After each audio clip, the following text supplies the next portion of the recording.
Assalamualaikum warahmatullahi wabarakatuh.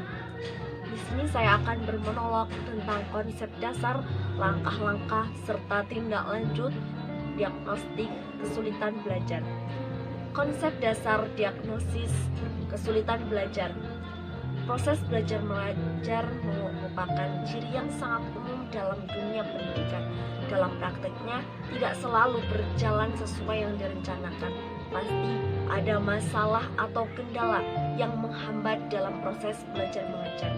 Kesulitan belajar yang dialami siswa diperlukan sebuah konsep mendiagnostik kesulitan belajar. Diagnostik menurut KBBI adalah penentuan jenis penyakit dengan cara meneliti atau memeriksa gejala-gejalanya.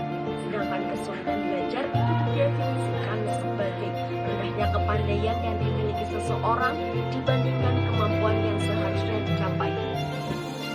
Kesulitan belajar mempengaruhi banyak aspek kehidupan, baik di sekolah, di lingkungan keluarga, bahkan lingkungan sekitar.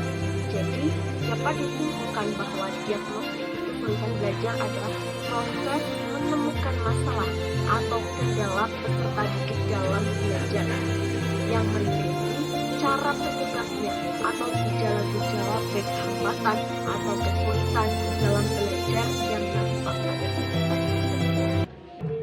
Kemudian, langkah-langkah diagnostik kesulitan belajar.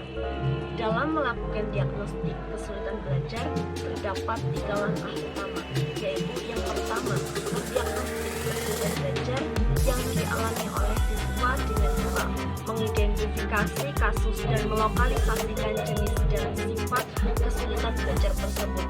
Yang kedua, mengadakan estimasi atau prognosis tentang faktor-faktor penyebab kesulitan belajar yang dialami oleh siswa. Yang ketiga, mengadakan terapi, yaitu menemukan berbagai kemungkinan yang dapat dipergunakan dalam rangka penyembuhan atau mengalami kesulitan belajar yang dialami oleh siswa tersebut. Dalam hal ini, untuk senantiasa secara teratur memantau dan menerima informasi tentang kemajuan belajar pada siswa tersebut. Informasi yang diterima itu dapat dijadikan sebagai diagnostik mengenai kondisi belajar siswa. Informasi yang diterima itu dapat dijadikan umpan balik untuk memantau penguatan yang dimiliki oleh siswa dalam setiap jenis pembelajaran. Kemudian mengakui apakah siswa itu setelah belajar dengan baik atau belum, dan mengidentifikasi siswa-siswa ternyata mengalami kesulitan belajar.